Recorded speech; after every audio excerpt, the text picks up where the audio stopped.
जय हिंद दोस्तों, मैं गुरुदेश कुमार अपने कैरियर गुरु कोचिंग सेंटर के यूट्यूब चैनल पर आप सभी का स्वागत करता हूं। दोस्तों, आज हम आपको पढ़ाने वाले हिंदी में वर्णमाला। वर्णमाला का ये तीसरा भाग है। दो पढ़ा चुके हैं, स्वर और व्यंजन पढ़ा चुके हैं। व्यंजन का एक लास्ट ये पार्ट रह गया है,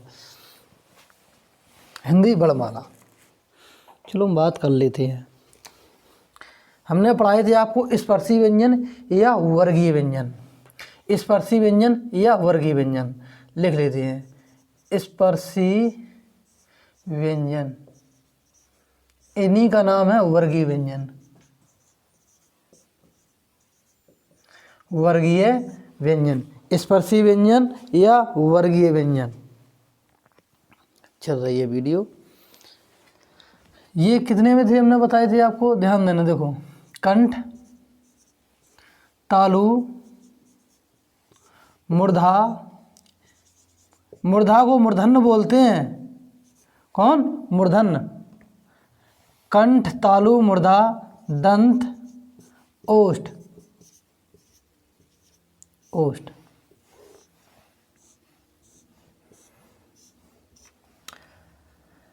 इसी का हमने नाम दिया था कावर, खावर, चावर, टावर्ग, तावर्ग, पावर्ग। सुन दिया था। अब यहाँ पे हमने बताया था आपको कि ये पहला वर्ग है, ये दूसरा वर्ग है, ये तीसरा वर्ग है, और ये हमने चौथा बताया था आपको, ये पांचवा वर्ग है।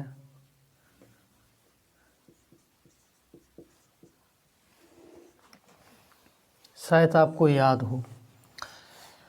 का वर्ग में कौन आता? का, खा, गा, घा और अंघा।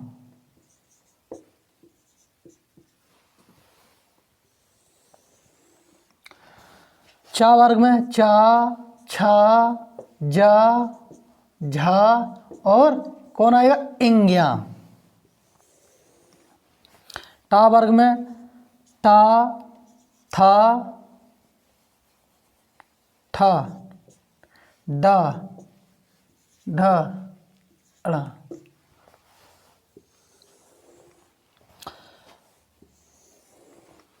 ता वर्ग में ता, था, दा, धा और ना।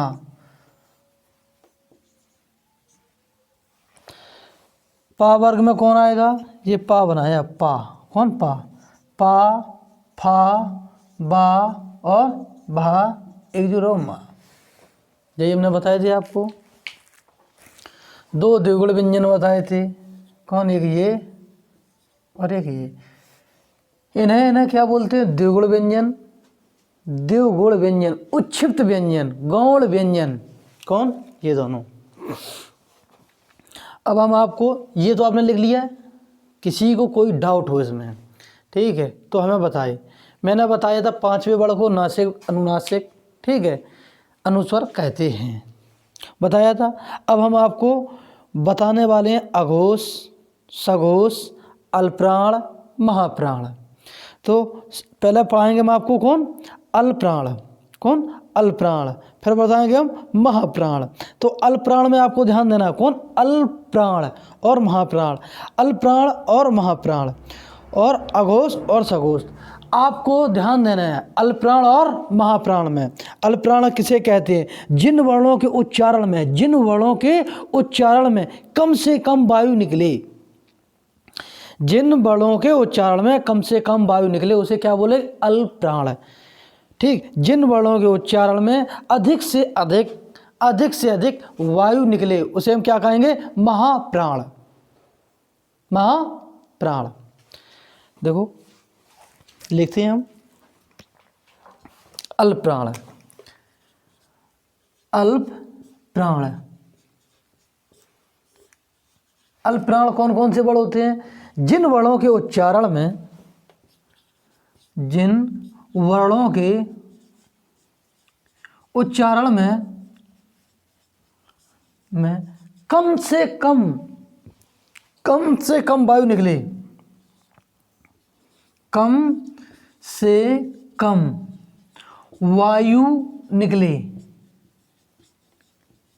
उन्हें हम क्या कहेंगे? उन्हें कहेंगे अल्पप्राण। अल्पप्राण में कौन कौन से आते हैं? अल्पप्राण में कौन कौन से आते हैं और महाप्राण में कौन कौन से आते हैं? ठीक है, तो महाप्राण की परिभाषा क्या होगी? महाप्राण की परिभाषा यहीं लिख लो, अल्पप्राण के बारे में पहले कर लो, परिभाषाएं लिख लो दोनों। महाप्राण में देखो क्या हुआ है, जिन वर्णों के उच्चारण में अधिक से अधिक वायु निकले, जिन वर्णों के उच्चारण में मुख से अधिक वायु निकले, मुख से अधिक वायु निकले, जिन वर्णों के उच्चारण में मुख से अधिक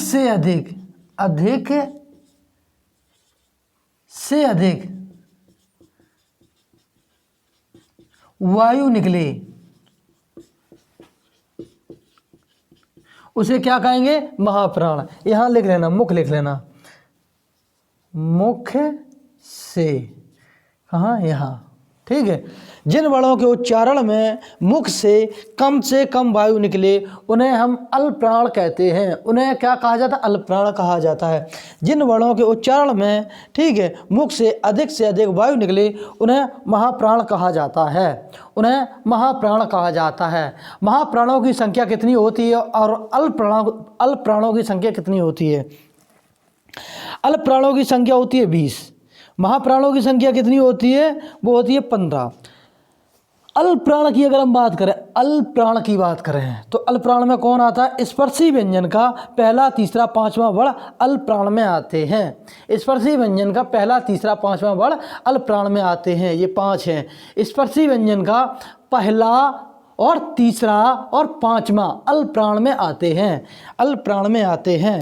देखो पहला, ये दो काला काला कर रहे हैं, पहला, ठीक, और तीसरा और पांचवा, उंगली में पकड़ के याद कर लो। स्पर्शी व्यंजन का पहला, तीसरा, पांचवा, ये देखो हमने काला काला कर दिया, अपना हाथ दिख रहा है। स्पर्शी व्यंजन का पहला, तीसरा, पांचवा वर्ण अल्पप्राण में आते हैं। तो पहला और तीसरा, पांचवा हमने बना रखा है। देखो स्पर्शी व्यंजन का पहला, तीसरा, पांचवा, स्पर्शी व्यंजन का देखो पहला और तीसरा और जो कौन है? पांचवा, ये सब किस में आएंगे? अल्पप्राण में आएंगे। स्पर्शी व्यंजन का पहला, तीसरा, पांचवा वर्ण, एक हाथ पकड़ लो अपने, 5 ही तो वर्ण होते हैं, 5 वर्ग। स्पर्शी व्यंजन का पहला, तीसरा, पांचवा वर्ण अल्पप्राण में आते हैं। मैंने बताई थी अल्पप्राणों की संख्या कितनी बताई थी? 20। कितनी बताई? 20। ये तो 15 हुए, 5 5 10 और 5 3 15 हुए। 15, एक ये भी है 16 है, द्विगुण व्यंजन एक, इसमें कितने? 16 है। अब 4 कौन से आते हैं? 4 मेरे दोस्तों अंतस्थ व्यंजन आते हैं, या, रा, ला, वा।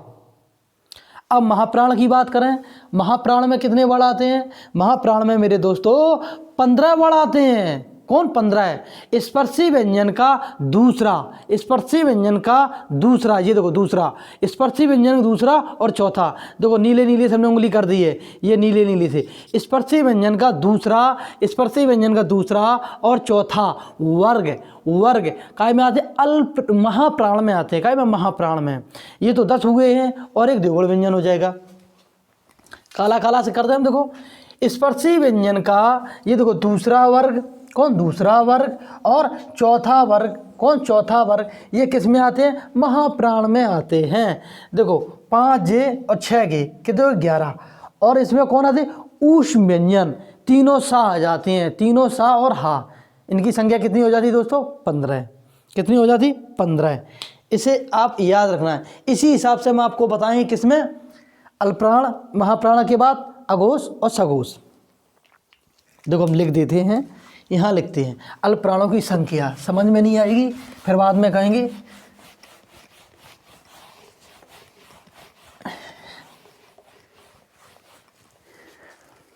अगर एक उंगली ही बना लो, वैसे हाथ हमें बनाना नहीं आता है, 1 2 3 4 और एक 5, 1 2 3 4 5, अरे ये ज़्यादा बन गए, 1 2 3 4 5, सही है, सही है।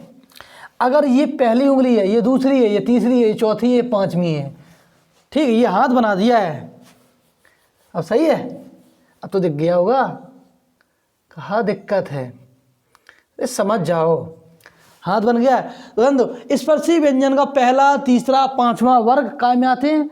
अल प्राण में। स्पर्शी व्यंजन का पहला, तीसरा, पांचवा वर्ग अल प्राण में आते हैं। किस में आते हैं? अल प्राण में। तो अल प्राणों की संख्या कितनी है? 20। पूरी संख्या ही हम लिख देते हैं, काहे टेंशन लेते हो, हम लिख ही देते हैं। देखो अल प्राण, अल प्राण, अल प्राण में कौन कौन से वर्ग आते हैं? स्पर्शी व्यंजन का पहला वर्ग, कौन? पहला वर्ग। और कौन आता है? स्पर्शी व्यंजन का तीसरा वर्ग। और कौन आता है? स्पर्शी व्यंजन का पांचवा वर्ग। इसके साथ कौन कौन से आते हैं? या, रा, ला, वा, मतलब अंतस्थ व्यंजन। कौन? अंतस्थ व्यंजन, अंतस्थ व्यंजन। टोटल इनकी संख्या कितनी है दोस्तों? इनकी संख्या है 20। कितनी है? 20। ध्यान देना, कितनी है? 20 लिख दी हमने। कुछ लोग ज़्यादा दिमाग लगाएंगे तो 20 के 20 लिखे थे। अल प्राण कौन है? देखो का, चा, टा, ता और पा, ये पहला वर्ग हो गया, पहला वर्ग। फिर तीसरा वर्ग कौन आएगा? गा, कौन? जा, टा, ठा, डा, डा लिया, ठीक है। ता के बाद कौन आएगा? ता, दा, दा, बा। पांचवा वर्ग कौन आएगा? पांचवा वर्ग है अंगा, इंग्या, अड़ा और ना, और कौन आएगा? माँ। ये देखो कितने हो गए हैं? 15 है। इसके साथ एक द्विगुण व्यंजन आता है, ये द्विगुण व्यंजन होता है। ध्यान है, डा के नीचे अगर बने तो ये द्विगुण व्यंजन होता है दोस्तों, और इधर लगेगा तो ये अंगहा होगा। अब बताएंगे अंतस्थ व्यंजन में कौन आते हैं? अंतस्थ व्यंजन में या, रा, ला और वा। गिनती कर लो मेरे दोस्तों, मेरे प्यारे बच्चों, ये कितने वर्ण हो गए हैं? टोटल 20 वर्ण हो गए हैं। कितने वर्ण हो गए हैं? 20 वर्ण हो गए हैं। आपको ध्यान देना है, आपको ध्यान देना, ये पूछा जाएगा इनमें से कौन सा अल प्राण है, कौन सा महाप्राण है। अब बात करते हैं महाप्राण की। किसकी बात करें? महाप्राण की। यही लिख दे महाप्राण। चलो महाप्राण, महाप्राणों की संख्या हमने कितनी बताई है? 15। इनमें क्या होता है? स्पर्शी व्यंजन का, स्पर्शी व्यंजन का दूसरा वर्ग, दूसरा वर्ग और चौथा वर्ग। और इसमें कौन आते हैं? प्लस में ऊष्म व्यंजन, ऊष्म व्यंजन। टोटल संख्या कितनी होती है इनकी? 15। कौन कौन से? दूसरा वर्ग में कौन आएगा? खाएगा, कौन? और छाएगा, कौन? छा, ठाएगा, और कौन आएगा? था आएगा, और फा आएगा।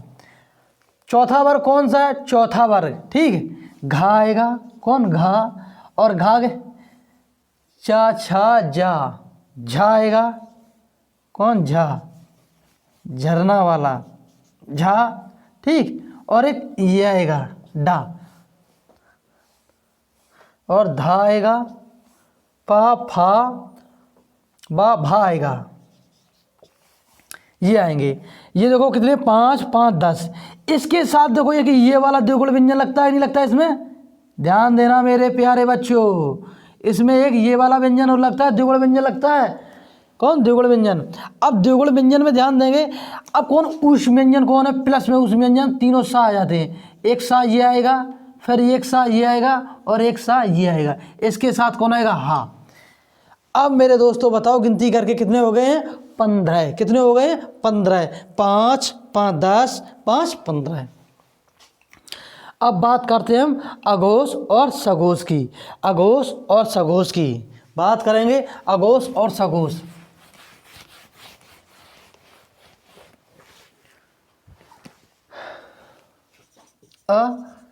अघोष, अघोष कितने बोलते हैं? किसे बोलते हैं? ठीक, जिन वर्णों के उच्चारण में, जिन वर्णों के उच्चारण में इंद्रियों में कंपन उत्पन्न होता है, जिन वर्णों के उच्चारण में इंद्रियों में कंपन उत्पन्न होता है, उन्हें हम बोलते हैं अघोष। क्या बोलते हैं? अघोष। क्या बोलते हैं? अघोष। नहीं नहीं नहीं, नहीं सॉरी गलत पढ़ाई। जिन वर्णों के उच्चारण में इंद्रियों में कंपन उत्पन्न नहीं होता है उन्हें अघोष बोलते हैं, और जिन वर्णों के उच्चारण में इंद्रियों में कंपन उत्पन्न होता है उन्हें क्या बोलते हैं, घोष या सघोष। गलत बोल गए थे हम, चलो हम लिख दे रहे। जिन वर्णों के उच्चारण में, जिन वर्णों के उच्चारण में, जिन वर्णों के उच्चारण में इंद्रियों में कंपन नहीं होता, इंद्रियों में कंपन नहीं होता, कंपन नहीं होता, का कंपन नहीं होता, लिख लो, उन्हें क्या बोलते हैं, अघोष कहते हैं। उन्हें क्या कहते हैं, अघोष। अगर हम बात करें घोष की, घोष की बात करें, क्या करें, घोष, घोष का दूसरा नाम है सघोष। जब मैं किस हिसाब में लगे, जिन वर्णों के उच्चारण में, जिन वर्णों के उच्चारण में, जिन वर्णों के उच्चारण में इंद्रियों में, इंद्रियों में, इंद्रियों में कंपन, कंपन उत्पन्न होता है, कंपन उत्पन्न होता है या कंपन होता है, उन्हें क्या बोलते हैं, घोष या सघोष। अब बात करें अघोष में कितने वर्ण होते हैं और सघोष में कितने वर्ण होते हैं, तो ध्यान देना मेरे प्यारे दोस्तों, मेरे प्यारे बच्चों। और अघोष की बात करें या सघोष की बात करें, अघोष में केवल 13 वर्ण होते हैं। अघोष में केवल कितने, 13 वर्ण होते हैं। अघोष में कितने होते हैं, 13। इसमें कितने वर्ण होते हैं, 13 वर्ण, कितने, 13। सघोष की अगर बात करें तो जहाँ में होते हैं 31, कितने होते हैं, 31, कितने होते हैं, 31। ठीक, अगर हम अघोष की बात करें, अघोष की संख्या कितनी है, 13, सघोष की संख्या कितनी है, कितनी है, कितनी है, 31। ठीक है, कौन कौन से बड़ा घोष में आते हैं, कौन कौन से बड़ा घोष में आते हैं, तो ध्यान देना है। क्या ध्यान देना है, ये तो हर रंग गया है, इस वाले से बताते हैं, इस बात ले बताते हैं क्या ध्यान देना है। स्पर्शी व्यंजन का पहला, स्पर्शी व्यंजन का पहला और दूसरा वर्ण, स्पर्शी व्यंजन का पहला और दूसरा वर्ण कौन से होते हैं, अघोष होते हैं। स्पर्शी व्यंजन का पहला दूसरा वर्ण अघोष होते हैं। और जो 3 बचे हैं, तीसरा, चौथा, पांचवा, ये कौन होते हैं, सघोष या घोष वर्ण होते हैं। स्पर्शी व्यंजन का, स्पर्शी व्यंजन का कौन, पहला वर्ग, और कौन है, दूसरा वर्ग। ठीक, ये क्या होते हैं, अघोष होते हैं। और सघोष की बात करें तो स्पर्शी व्यंजन का तीसरा वर्ग, और कौन आएगा, चौथा वर्ग, और कौन आएगा, पांचवा वर्ग। पांचवा वर्ग का होते हैं जी, सघोष होते हैं। 13 संख्या बताई, 5 इसमें, 5 इसमें, 10। 3 कौन सी आएगी, 3 इसमें ऊष्म व्यंजन आते, कौन, ऊष्म व्यंजन, ऊष्म व्यंजन। और इसमें अगर बात करें तो इसमें कहा जाएंगे अंतस्थ व्यंजन, अंतस्थ व्यंजन। ठीक, व्यंजन लिखे अंतस्थ, प्लस में हा कर लें, प्लस में सारे स्वर कर लें, सारे स्वर 31 हो जाएंगे। इनकी संख्या जो किस हिसाब से है यहाँ लिख दें। अगर इनकी बात करें तो का, चा और टा, ता और पा, खा, छा, ठा, था और फा। उस व्यंजन 3 कौन से होते हैं, प्लस में उस व्यंजन तीनों सा होते हैं, पहला और दूसरा और तीसरा। तालब सा, मूर्धन सा, दंत सा। टोटल संख्या कितनी होगी, 13, गिन लो कितनी होगी, 13। अब इनकी 31 की बात करें, 31 वर्णों की संख्या, तो यहां ध्यान दो, तीसरा बार कौन आएगा, गा, कौन है, गा। जा, कौन आएगा, जा। डा, कौन आएगा, डा। अगर हम बात करें दा, ठीक, और कौन आएगा, बा। 1 2 3 4 5, और कौन है,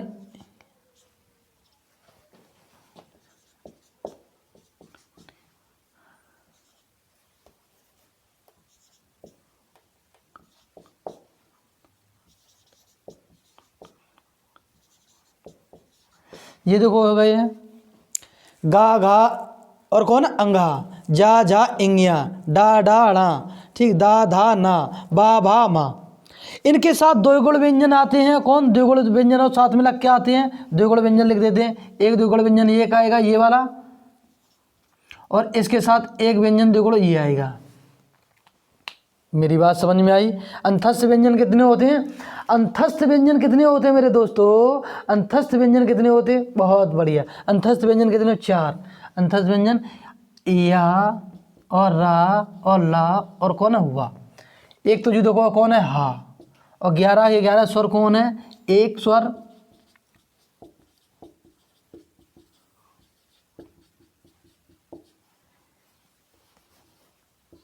री,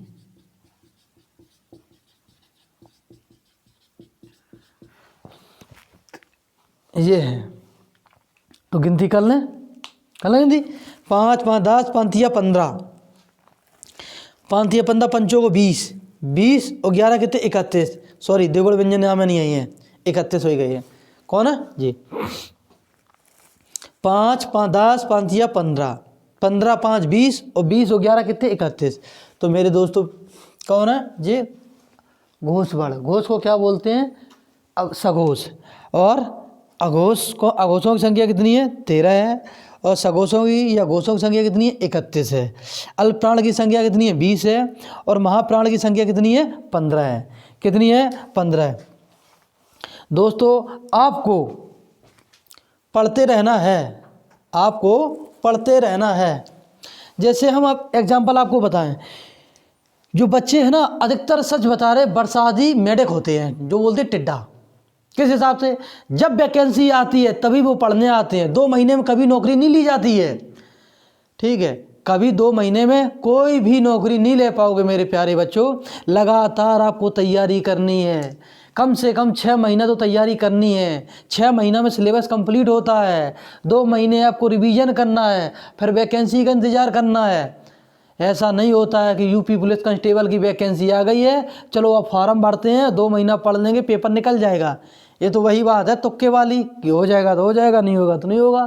तो आपको ध्यान देना, बरसाती मेढक नहीं बनना है, पहले से तैयार रहना है। अगर प्यास लगी है तो उसके लिए पहले से व्यवस्था करनी पड़ेगी आपको। ऐसा नहीं कि अभी प्यास लगेगी तो अभी कुआं खोदेंगे या नल लगाएंगे तभी पानी पिएंगे, ठीक है। अगर जंग लड़नी है तो उसके लिए पहले से आपको हथियार तैयार रखना है। ऐसा नहीं है कि जंग लड़ने के लिए कि जब जंग लड़ेंगे तभी हम हथियार रखेंगे या तभी लाएंगे, ऐसा नहीं, तो हार जाओगे। आपको ध्यान देना है, परमानेंट आपको तैयारी लगातार करनी है। कोई भी वैकेंसी आए, हम आपको बता रहे हैं उत्तर प्रदेश में कोई भी वैकेंसी आए, 4 सब्जेक्ट आपको क्लियर रखना है। रीजनिंग सभी में आती है, ऑल इंडिया जितने भी एग्जाम होते हैं सब में रीजनिंग आती है, कम आए अधिक आए। लेकिन उत्तर प्रदेश की हम बात करें, चाहे यूपी पुलिस कांस्टेबल की, चाहे यूपी पुलिस एसआई की बात करें, चाहे लेखपाल की बात करें, चाहे वन विभाग अधिकारी की बात करें, चाहे फॉरेस्ट वो उसकी करें, फायरमैन की बात करें, तो कंप्यूटर ऑपरेटर की बात करें, किसी की भी बात करें, रीजनिंग सबसे अधिक आती है उत्तर प्रदेश में। दूसरी बात करें, उत्तर प्रदेश में कोई भी वैकेंसी आए इंग्लिश नहीं आती, उसके स्थान पे क्या आती है, हिंदी। तो ध्यान देना है। रीजनिंग की बात करें, रीजनिंग सबसे अधिक आती है।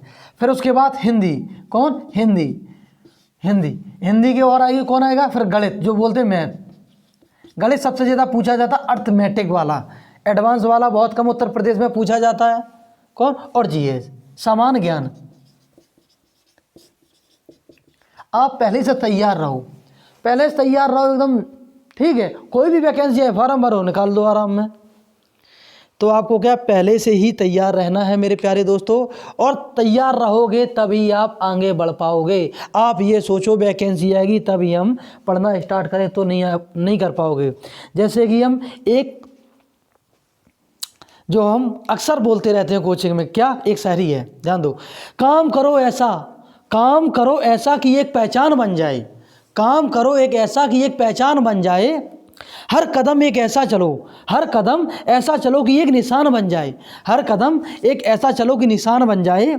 यहाँ ज़िंदगी तो हर कोई काट लेता है, यहाँ जिंदगी तो हर कोई काट लेता है दोस्तों, जिंदगी जियो इस कदर की एक क्या बन जाए, पहचान बन जाए या मिसाल बन जाए। क्या बन जाए, मिसाल। तो दोस्तों पढ़ते रहें आप, ठीक है, लगातार तैयारी करनी पड़ेगी आपको। आप अगर सोच रहे हैं कि नहीं जब वैकेंसी आएगी तभी हम पढ़ेंगे, ठीक है, तो वैकेंसी का इंतज़ार आप नहीं करेंगे, लगातार तैयारी करेंगे। अब हम आपको पढ़ाने वाले हैं इसी में उच्चारण के आधार पर। उच्चारण के आधार पर कितने अंग होते हैं उच्चारण के आधार पे, वैसे पढ़ा चुके हैं। उच्चारण के आधार पे, के आधार, उच्चारण के आधार पर, कौन, उच्चारण के आधार पर। उच्चारण की अगर अंग की बात करें, उच्चारण के कितने अंग होते हैं, 9। कौन कौन हिसाब से उसे देखो समझो। एक कंठ, कौन, कंठ। कंठ के बाद तालु, ताला पे बोला था, और मूर्धा या मूर्धन्य, मूर्धन्य लिख दें।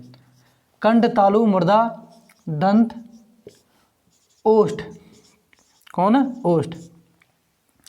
कंठ, तालु, मूर्धा, दंत, ओष्ठ। अब इसके बाद जो आएगा, हाँ, इसके बाद जो आएगा कंठ, तालु, कंठ, ओष्ठ, कंठ, तालु, कंठ, तालु, कंठ, ओष्ठ। 1 2 3 4 5 6 7।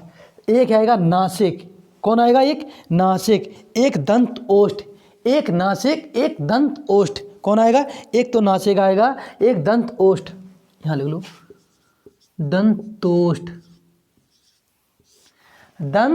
दंतोष्ठ। एक आएगा नासिक, कौन, नासिक, नासिक।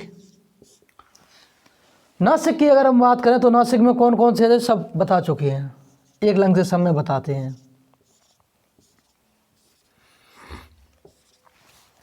कंठ में कौन कौन से बढ़ाते हैं, कंठ में आएगा छोटा आ, बड़ा आ, और आएगा एक कौन, विसर्ग। इसके बाद कंठ में आता का वर्ग। का वर्ग में कौन आता, का, खा, गा, घा, और कौन आता, अंगा। तालु की अगर हम बात करें, तालु में कौन कौन से, तालु में जो आते हैं ई वर्ग, एक और रह गया इसमें, हा और रह गया है, हा और आता, कौन आता, छोटी ई और बड़ी ई। इसके साथ तालु में कौन कौन आता है, तालु में तो हम बात करें चा, छा, जा, झा, इंग्या, और आता है सा, कौन आता है, सा, कौन वाला सा, ये वाला सा। कंठ, तालु, कंठ, तालु, कंठ, तालु। और अंतस्थ व्यंजन की बात करें तो एक यह आता है। मूर्धन की बात करें, कंठ, तालु, मूर्धा, मूर्धन। मूर्धन की अगर बात करें, क्या करें, मूर्धन की बात करें, मूर्धन में आता री और टा वर्ग। कौन आएगा, री स्वर आएगा और टा वर्ग, टा, ठा, डा, डा,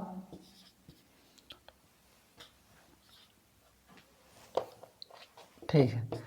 तो एक जा में कौन आएगा, ये सा आएगा, और जा में कौन आएगा, रा और आता, रा। मूर्धन में रा आएगा कि नहीं आएगा, मूर्धन में रा आएगा है, मूर्धन में रा आएगा कि नहीं आएगा, कि गलत हम कर दिए हैं। कंठ, तालु, मूर्धा, दंत, ओष्ठ।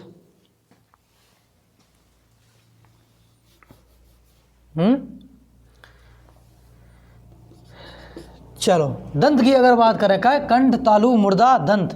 अगर दंत की बात करें, किसकी बात करें, दंत की बात करें तो कौन आएगा, ता, कौन, ता, ता, था, दा, धा और ना, और इसमें एक और वर्ग आ जाएगा, वर्ड आएगा, कौन आएगा, ये सा आएगा। कंठ, कंठ, तालु, मूर्धन और दंत, दंत के एक इसमें ला आएगा। ओष्ठ की बात करें, छोटा ऊ, बड़ा ऊ, ठीक है, छोटा ऊ और बड़ा ऊ, पा वर्ग आ जाएगा, पा वर्ग, ध्यान दो, कौन, पा वर्ग। ओष्ठ में जो आता है पा वर्ग, किस में आएगा, पा वर्ग, पा वर्ग, पा, फा, बा, भा, मा। कंठ, तालु की बात करें तो कंठ, तालु इन दोनों से बनेगा तो ए और आई आएगा। कंठ, ओष्ठ की बात करें तो कौन आएगा, ओ और औ आएगा। दंत, ओष्ठ की बात करें तो वह आएगा। नासिक में ये वर्ड आ जाएंगे, कौन, इंग्या, अड़ा, ना और माँ। और एक और ले लो, अनुस्वर जो होता है, अंग की बिंदी लगी होती है। यही वाले तो आते हैं, किसी को कोई डाउट बताइए नहीं है। तो ये किसके आधार पे हैं? उच्चारण के आधार पर कितने प्रकार? 9 प्रकार के होते हैं। कौन? कंठ, तालु, मृदा, दंत, ओष्ठ, कंठ तालु, कंठ ओष्ठ, दंत ओष्ठ, नासिक। अब हम आपको पढ़ाने वाले 1-2 वर्ड और बता देते हैं, फिर इसके बाद हम फिर बताएंगे। जैसे हम बात करें हा की, किसकी बात करें? हा की बात करने वाले हैं, किसकी? हा की। ध्यान दो, ये रहा हा, यहाँ बीच में बनाते हैं, ये रहा हा, ये बना दिया हा। हा किस तरीके से पूछा जाता है? ध्यान दो, हा किस में आता? नंबर 1 में महाप्राण में। महाप्राण हा किस में आता है? महाप्राण में। हा बोला किससे जाता है? ठीक, उच्चारण किससे? कंठ से। किससे बोला जाएगा? कंठ से। उच्चारण किस में बोला? कंठ से। व्यंजन में किस में आता है? ऊष्म व्यंजन में। ऊष्म व्यंजन। कौन? ऊष्म व्यंजन। ऊष्म व्यंजन का दूसरा नाम होता है संघर्षी व्यंजन। संघर्षी व्यंजन। कौन? व्यंजन। ठीक, ऊष्म व्यंजन या संघर्षी व्यंजन। दूसरी बात करें, ऊष्म संघर्षी व्यंजन इसी को बोलते हैं। कौन? ऊष्म संघर्षी व्यंजन। संघर्षी व्यंजन। ठीक है। अगर हाई की बात करें तो हा। कौन? हा को बोला जाता है काकल्यवर्ण। कौन? काकल्यवर्ण। इसे क्या बोला जाता है? काकल्यवर्ण। कौन? काकल्यवर्ण। ध्यान दो, काकल्यवर्ण या काकल्यवर्ण।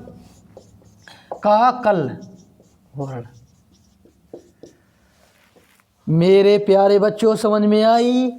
हा महाप्राण में आता है। हा जो आता है, अच्छा एक रह गया है, महाप्राण तो हो गया है, अल्पप्राण महाप्राण एक वो रह गया है। क्या में? उच्चारण के आधार पर अल्पप्राण में आएगा कि महाप्राण में? तो जो तो हो गया है। सघोष अघोष रह गया है। सघोष में आएगा कि अघोष में आएगा? सघोष और अघोष में किस में आएगा? ये हैं 31 है। हाँ 31, तो ये किस में पहुंच जाएगा? किस में पहुंचेगा? 31 वाले में पहुंचेगा। 31 किस में होते हैं? 31 होते हैं, किस में होते हैं? 31 हाँ सघोष में। सघोष में होते हैं 31, तो ये सघोष वर्ण है। कौन? सघोष। लिखो तो है, अच्छा सघोष नहीं लिखो है, सघोष वर्ण। किसमें? सघोष में बोला जाएगा। बात समझ में आई? एनीबॉडी? नहीं? ठीक, ओके ठीक। हाँ देखो, महाप्राण में, काकल में, ऊष्म व्यंजन, संघर्षी व्यंजन, ऊष्म संघर्षी व्यंजन, काकलवर्ण और क्या में आएगा? सघोष में। अब बात कर रहे हैं माँ, हाँ हो गया। रा की अगर बात करें, रा देखो, रा क्या की बात करें? रा की, तो ध्यान दें, रा बोला किस हिसाब से जाएगा? किस हिसाब में? प्राण में कौन आएगा? प्राण के आधार पे आएगा अल्प प्राण में। अल्प प्राण किस में आएगा? अल्प प्राण में आएगा। अगर हम बात करें घोष के आधार पर, तो जो किस में आएगा? सघोष में आएगा। सघोष ही का दूसरा नाम है घोष। कौन नाम है? घोष। राई को बोला जाता है लुंठित वर्ण।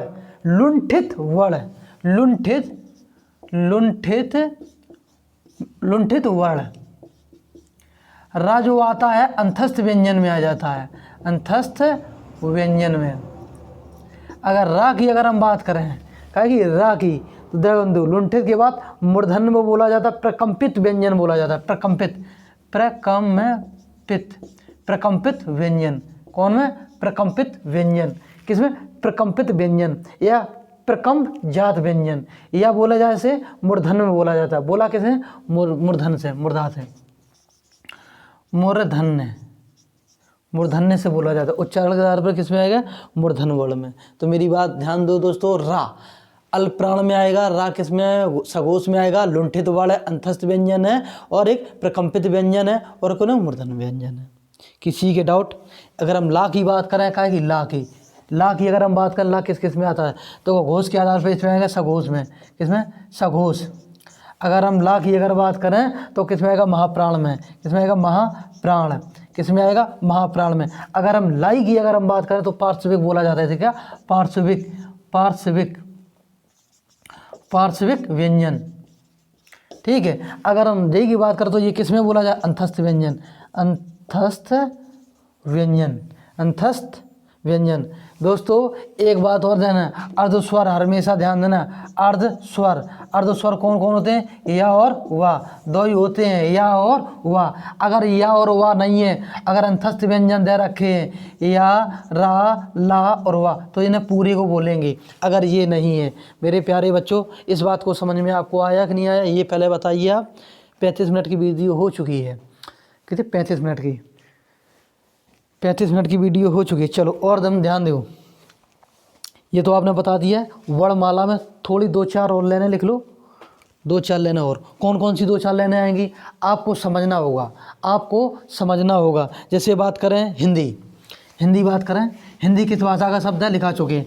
हिंदी, हिंदू, हिंदुस्तान फारसी भाषा का शब्द है। हिंदी, हिंदू, हिंदुस्तान किस भाषा के शब्द है? फारसी। हिंदी की अगर लिपि कौन सी है? देवनागरी लिपि। देवनागरी लिपि किस भाषा का शब्द है? संस्कृत भाषा का शब्द है। किस भाषा? संस्कृत भाषा है। हिंदी की उत्पत्ति कहाँ से मानी जाती है? पहले संस्कृत, संस्कृत के बाद कौन है? पाली, पाली के बाद प्राकृतिक, प्राकृतिक के बाद अपभ्रंश, अपभ्रंश के बाद अवट, अवट के बाद कौन है? अवट के बाद कौन है? खड़ी बोली हिंदी। स्वरों की संख्या पूछे हिंदी में, स्वरों की कुल संख्या, स्वरों की कुल संख्या, कुल संख्या, स्वरों की कुल संख्या कितनी है? अच्छा एक चीज़ और रह गई है, समझ लो। अयोग बार रह गई है। स्वर व्यंजन तो पढ़ा ही दिए हमने, ठीक है। अयोग वाह, अयोग्य वाह है कौन? अयोग वाह है। अयोग वाह में ध्यान दो, कौन? अयोग वाह। अयोग वाह में कौन होते? दो। कौन होते हैं? एक होता अनुस्वर और एक होता विसर्ग। ये है अयोग वाह, दो होती है। इसे बोलते अनुस्वर, अनुस्वर। इसे बोलते हैं विसर्ग। कौन? विसर्ग। किसी के डाउट?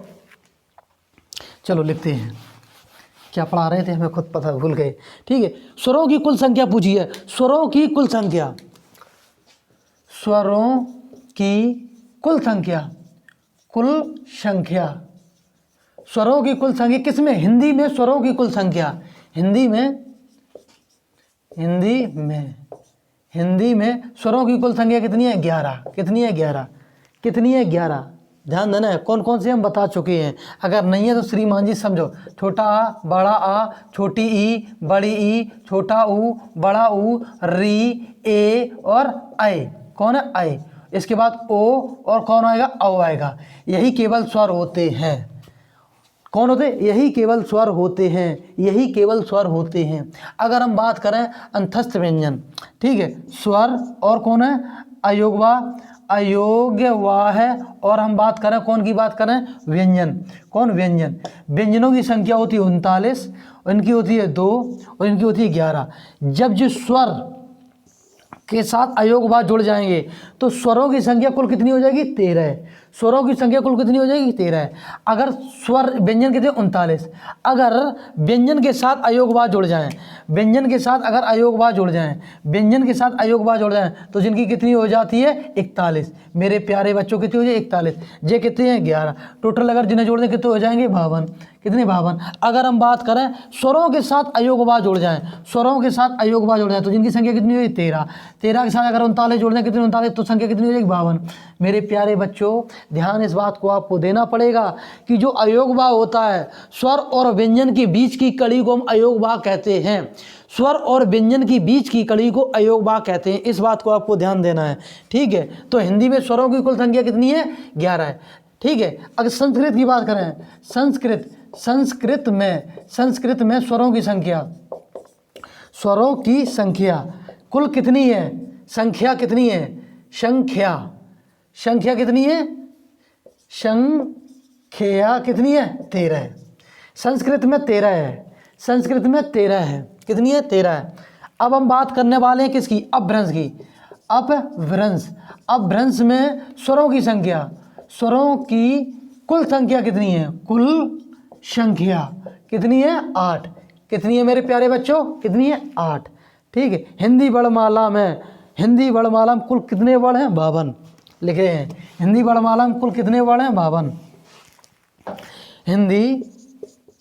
हिंदी वर्णमाला में कुल कितने वर्ण हैं? कुल कितने वर्ण हैं? कुल कितने वर्ण हैं? 52। कुल कितने वर्ण हैं? 52।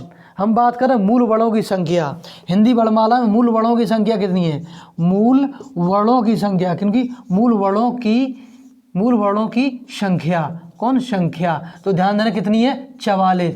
44 किस अनुसार बनेगी 44, तो ध्यान दो, देखो 11 तो है स्वर, कौन 11 स्वर, और 33 कौन है व्यंजन, कौन है व्यंजन, व्यंजन स्वर तो पता पड़ जाए लेकिन व्यंजन दो किस हिसाब से आई है 33 तो जब समझो कौन आते, स्पर्श व्यंजन, स्पर्शी व्यंजन प्लस अंतस्थ व्यंजन और प्लस ऊष्म व्यंजन, कौन ऊष्म व्यंजन, कौन ऊष्म व्यंजन। तो मेरे प्यारे बच्चों ध्यान देने, ये है 25, ये है प्लस में 4, प्लस में ये कितने 4, टोटल कितने हो जाएंगे 33, 33 में 11 जोड़ दें कितने हुए 44। मेरी बात समझ में आई कि नहीं आई। एक और बात, बाल पहाड़ी की अगर बात करें, हिंदी में बाल पहाड़ी में वर्णों की संख्या कितनी है 39, कितनी है सॉरी 49 हिंदी बाल पहाड़ी में। तो बात करें बाल पहाड़ी, बाल पहाड़ी में वर्णों की संख्या, वर्णों की संख्या कितनी संख्या, बाल पहाड़ी में वर्णों की संख्या, बाल पहाड़ी में वर्णों की संख्या कितनी है, तो कुल कितनी है, बाल पहाड़ी में वर्णों की कुल संख्या, की कुल संख्या, कुल संख्या कितनी है संख्या, टोटल है 49। इनमें कौन कौन से वर्ण नहीं आते हैं, तो इनमें 2 वर्ण कौन से नहीं आते हैं, लिख देते हैं द्विगुण व्यंजन, द्विगुण व्यंजन कौन से होते हैं द्विगुण व्यंजन, हम बता चुके हैं, बताओ नहीं बता पाओगे मूर्ख। देखो ये रहे हैं, पढ़ा करो नहीं घूंसा मारे धसक जाओगे, ठीक है। कौन ये आए गए। अब हम बात करने वाले हैं मेरे प्यारे बच्चों, ध्यान दो, कौन, अगर हम बोले भोलानाथ तिवारी के अनुसार या उच्चारण के आधार पर स्वरों की संख्या कितनी है 10। भोलानाथ तिवारी के अनुसार, बुरा मत मानना, भोलानाथ तिवारी के अनुसार, भोलानाथ तिवारी के अनुसार, तिवारी के अनुसार, भोलानाथ तिवारी के अनुसार, ठीक, या उच्चारण के आधार पर, या उच्चारण के आधार पर, या उच्चारण के आधार पर स्वरों की संख्या कितनी है, आधार पर स्वरों की संख्या, स्वरों की संख्या कितनी है, स्वरों की संख्या कितनी है मेरे प्यारे बच्चों 10 केवल, कितनी है 10। भोलानाथ तिवारी के अनुसार या उच्चारण के आधार पर स्वरों की संख्या कितनी है 10, या बोलते मात्रा के अनुसार कितनी है 10, मात्रा के अनुसार स्वरों की संख्या कितनी है 10, उच्चारण के आधार पे 10। भोलानाथ तिवारी के अनुसार स्वरों की संख्या कितनी 10। इसमें कौन सा वर्ण नहीं गिना है इन्होंने ये नहीं गिना री, कौन नहीं गिना री। मेरी बात समझ में आई कि नहीं आई, बाकी सारे के सारे स्वर आ जाएंगे। एक लाइन और लिख लो, ये तो लिख लो। अच्छा कौन लिखना है, स्पर्श व्यंजन, वर्गीय व्यंजन, ऊष्म व्यंजन, ये सब लिखवा चुके हैं। हिंदी वर्णमाला में मात्राओं की संख्या कितनी है 10, कितनी है 10। अब हम लिखवा चुके, स्पर्श व्यंजन या वर्गीय व्यंजन कितने होते हैं 25 और 27, 25 और 27। मेरी बात समझ में आई। ऑप्शन 25 और 27 में दोनों है तो आंसर कौन होगा 27। जब 27 नहीं होगा तब कौन होगा 25। अगर हम बात करें अंतस्थ व्यंजन कितने होते हैं 4, या रा ला वा। ऊष्म व्यंजन कितने होते हैं 4, ठीक, कौन होते हैं सा और हा। अगर हम बात करें सा किस हिसाब से बोलते हैं तो बचपन में पढ़ाए हो सीटी वाला सा, सरौता वाला सा, पेट पटुगल था, ये सरासर गलत है, ठीक है। कौन आएगा ध्यान दो, तालब सा, मूर्धन्य सा, दंत सा, इस हिसाब में उच्चारण करेंगे। अब बड़े हो गए हैं, ठीक, कंपटीशन की तैयारी करें, इस हिसाब से बोलेंगे। हम बोलेंगे संयुक्त वर्ण या संयोग व्यंजन। संयुक्त व्यंजन कितने 4, कौन है 4, छा है, ठीक है, और कौन है त्रा है, स्रा है और ज्ञा है। मेरी बात समझ 4 है। अगर हम बोलें उच्छिष्ट व्यंजन, द्विगुण व्यंजन, गौण व्यंजन कितने हैं 2 हैं, ठीक। कुल व्यंजनों की संख्या कितनी है 33। कुल और व्यंजन मुझे टोटल कुल व्यंजनों की संख्या कितनी है 39, कितनी है 39। आज के लिए दोस्तों इतना ही, आशा करते हैं आपको समझ में आएगी। एक बार फिर चलते चलते आपको हम बताना चाहते हैं कि आप तैयारी लगातार करें, कंटिन्यू तैयारी करें। ऐसा नहीं करें कि वैकेंसी आएगी तभी हम पढ़ने जाएंगे या पढ़ेंगे, तब आलस नहीं करना है। सर्दी का मौसम चल रहा है, आप पढ़ें, पढ़ते रहें, लगातार पढ़ते रहें, जब टाइम मिले तब पढ़ें, ठीक है। आशा करते हैं आज का दिन आपका सही गया होगा और चलते हैं। जय हिंद दोस्तों, फिर मिलते हैं कल।